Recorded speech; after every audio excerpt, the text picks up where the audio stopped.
Voici la lecture de la Bible.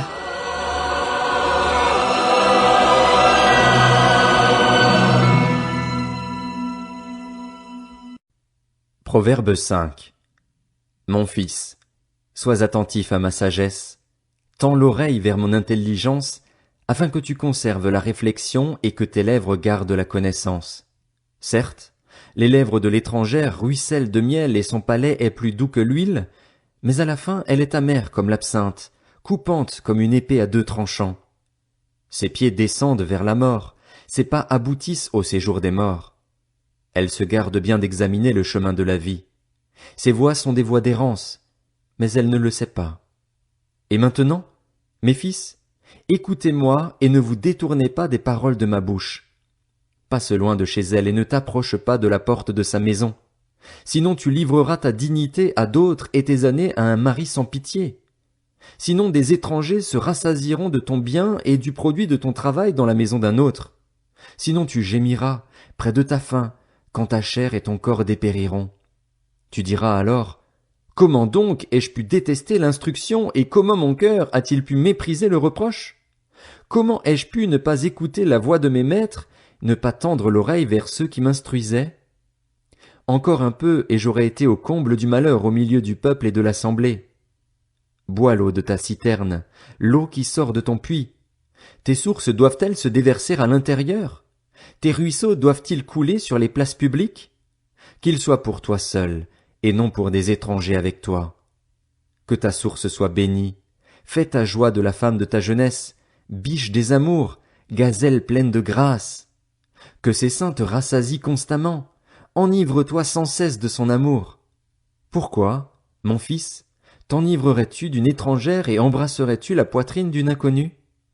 En effet, les voies de l'homme sont devant les yeux de l'Éternel. Il examine tous ses sentiers. Le méchant est prisonnier de ses propres fautes. Il est retenu par les liens de son péché. Il mourra faute d'instruction. C'est de l'excès de sa folie qu'il s'enivrera.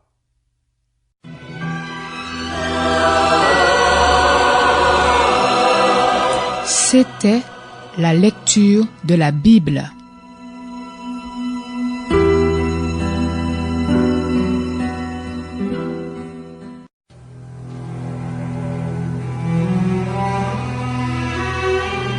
Voici la lecture de la Bible.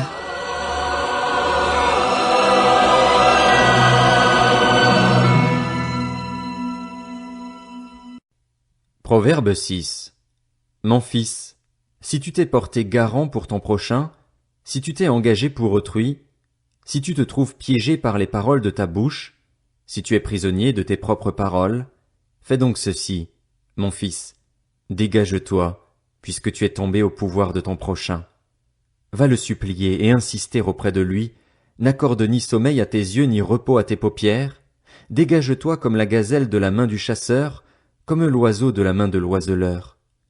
Va vers la fourmi, paresseux, observe son comportement et deviens sage. Elle n'a ni chef, ni inspecteur, ni supérieur. En été elle prépare sa nourriture, pendant la moisson elle récolte de quoi manger. Paresseux, jusqu'à quand resteras-tu couché? Quand te lèveras-tu de ton sommeil? Tu veux somnoler un peu? Te reposer encore? Juste croiser les mains pour dormir? Voilà que la pauvreté te surprend comme un rôdeur, et la misère comme un homme armé. Le vaurien, l'homme injuste, marche la fausseté aux lèvres. Il lance des clins d'œil, s'exprime du pied, fait des signes avec ses doigts. La perversité est dans son cœur, il médite constamment le mal, il provoque des conflits. C'est pourquoi la ruine le surprendra soudain, tout d'un coup il sera brisé sans remède. Il y a 6 choses que l'Éternel déteste, et même 7 dont il a horreur, les yeux hautains, la langue menteuse, les mains qui versent le sang innocent, le cœur qui médite des projets injustes, les pieds qui se dépêchent de courir au mal, le faux témoin qui dit des mensonges, et celui qui provoque des conflits entre frères. Mon fils, garde le commandement de ton père et ne rejette pas l'enseignement de ta mère. Lis-les constamment sur ton cœur, attache-les à ton cou. Ils te dirigeront dans ta marche, ils te garderont dans ton lit, ils te parleront à ton réveil. En effet, Le commandement est une lampe et l'enseignement une lumière, et les avertissements de l'instruction sont le chemin de la vie. Ils te préserveront de la femme mauvaise, des flatteries de l'inconnu. Ne convoite pas sa beauté dans ton cœur, ne te laisse pas prendre par ses œillades. En effet, pour la femme prostituée on se réduit à un morceau de pain et la femme mariée capture une vie précieuse. Peut-on prendre du feu contre soi sans que les habits ne s'enflamment? Peut-on marcher sur des charbons ardents sans se brûler les pieds? Il en va de même pour celui qui s'approche de la femme de son prochain, celui qui la touche ne restera pas impuni. On ne méprise pas le voleur qui vole pour s'alimenter, parce qu'il a faim, mais, si on le trouve, il fait une restitution au septuple, il donne tous les biens de sa maison. Celui qui commet un adultère avec une femme manque de bon sens. Il veut se détruire lui-même, celui qui agit de cette manière. Il ne trouvera que blessure et déshonneur, et sa honte ne s'effacera pas. En effet, la jalousie rend un homme furieux, et il est sans pitié, le jour de la vengeance. Il n'accepte aucune rançon et il ne cède pas, même si tu multiplies les cadeaux.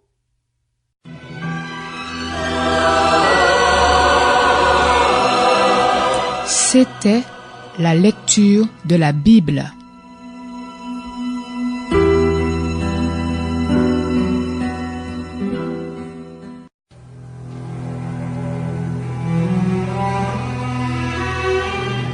Voici la lecture de la Bible.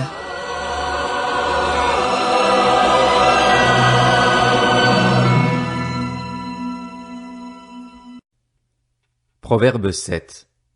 Mon fils, retiens mes paroles et garde mes commandements avec toi. Retiens mes commandements et tu vivras. Garde mon enseignement comme la prunelle de tes yeux. Attache-les sur tes doigts, écris-les sur la table de ton cœur. Dis à la sagesse, tu es ma sœur, et appelle l'intelligence ton amie pour qu'elle te préserve de la femme étrangère, de l'inconnu au discours flatteur. Alors que j'étais à la fenêtre de ma maison et que je regardais à travers mon treillis, j'ai vu parmi ceux qui manquent d'expérience, j'ai remarqué parmi les jeunes gens, un garçon dépourvu de bon sens. Il passait dans la rue, près de l'angle où se tenait une de ses femmes, et il prenait le chemin de sa maison. C'était au crépuscule, en fin de journée, au moment où viennent la nuit et l'obscurité. La femme est venue à sa rencontre, habillée comme une prostituée, la ruse dans le cœur. Elle était bruyante et sans pudeur. Ses pieds ne tenaient pas en place chez elle. Tantôt dans la rue, tantôt sur les places, à tous les carrefours elle était aux aguets. Elle l'a agrippé et embrassé et, d'un air effronté, lui a dit « Je devais un sacrifice de communion. Aujourd'hui j'ai accompli mes vœux. Voilà pourquoi je suis sorti à ta rencontre pour te chercher, et je t'ai trouvé. J'ai orné mon divan de couverture, de tissu en lin d'Égypte. J'ai parfumé mon lit de myrrhe, d'aloès et de cinnamome. Viens, enivrons-nous d'amour jusqu'au matin, livrons-nous aux jouissances de la passion. En effet, mon mari n'est pas à la maison, il est parti pour un voyage lointain. Il a pris la bourse avec lui, il ne reviendra à la maison qu'à la pleine lune. Elle l'a attiré à force de persuasion, elle l'a séduit par la flatterie de ses lèvres. Il s'est tout à coup mis à la suivre, pareil au bœuf qui va à la boucherie, au fou qu'on attache pour le corriger, jusqu'à ce qu'une flèche lui transperce le foie. Il était pareil à l'oiseau qui se précipite dans un piège sans savoir que c'est au prix de sa vie. Et maintenant, mes fils, écoutez-moi et soyez attentifs aux paroles de ma bouche. Que ton cœur ne se tourne pas vers les voies d'une telle femme. Ne t'égare pas dans ses sentiers. En effet, elle a fait beaucoup de victimes.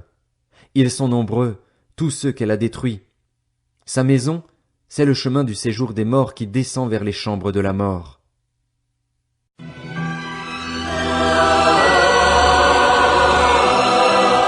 C'était la lecture de la Bible.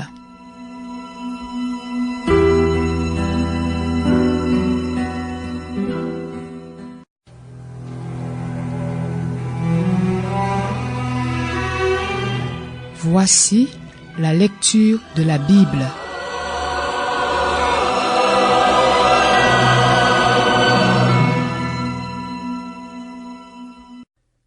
Proverbe 8. La sagesse ne crie-t-elle pas?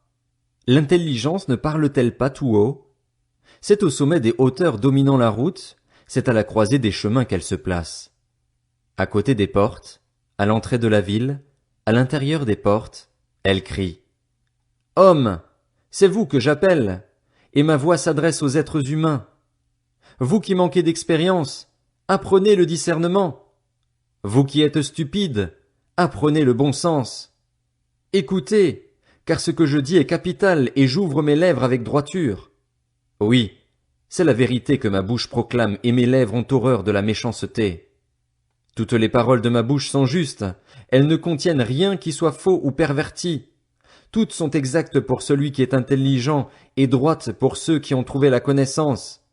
Préférez mes instructions à l'argent et la connaissance à l'or le plus précieux. En effet, la sagesse vaut mieux que les perles, elle a plus de valeur que tout ce qu'on pourrait désirer. Moi, la sagesse, j'habite le discernement et je possède l'art de la réflexion. Craindre l'Éternel, c'est détester le mal. L'arrogance, l'orgueil, la voix du mal et la bouche perverse, voilà ce que je déteste. C'est à moi qu'appartiennent le conseil et le succès. Je suis l'intelligence, la puissance m'appartient. Par moi les rois règnent et les dirigeants ordonnent ce qui est juste. Par moi gouvernent les chefs, les grands, tous les juges de la terre. J'aime ceux qui m'aiment, et ceux qui me cherchent me trouvent. Avec moi sont la richesse et la gloire, les valeurs élevées et la justice. Mon fruit est meilleur que l'or pur, et le profit qu'on tire de moi est préférable à l'argent. Je marche sur le chemin de la justice, au milieu des sentiers du droit, pour donner des biens en héritage à ceux qui m'aiment et pour remplir leurs trésors. L'Éternel me possédait au commencement de son activité, avant ses œuvres les plus anciennes. J'ai été établi depuis l'éternité, dès le début, avant même que la terre existe. J'ai été mis au monde quand il n'y avait pas de mer, pas de source chargée d'eau. Avant que les montagnes ne soient formées, avant que les collines n'existent, j'ai été mis au monde. Il n'avait encore fait ni la terre, ni les campagnes, ni le premier grain de poussière du monde. Lorsqu'il a disposé le ciel, j'étais là. Lorsqu'il a tracé un cercle à la surface de l'abîme, lorsqu'il a placé les nuages en haut et que les sources de l'abîme ont jailli avec force, lorsqu'il a fixé une limite à la mer pour que l'eau n'en franchisse pas les bords, lorsqu'il a tracé les fondations de la terre, j'étais à l'œuvre à ses côtés. Je faisais tous les jours son plaisir, jouant constamment devant lui, jouant dans le monde, sur sa terre, et trouvant mon plaisir parmi les hommes. Et maintenant, mes fils, écoutez-moi. Heureux ceux qui persévèrent dans mes voies. Écoutez l'instruction pour devenir sage, ne la négligez pas. Heureux l'homme qui m'écoute, qui veille chaque jour sur mes portes et qui garde l'entrée de ma maison. En effet, celui qui me trouve a trouvé la vie, il a obtenu la faveur de l'Éternel. En revanche, celui qui pêche contre moi se fait du tort à lui-même. Tous ceux qui me détestent aiment la mort.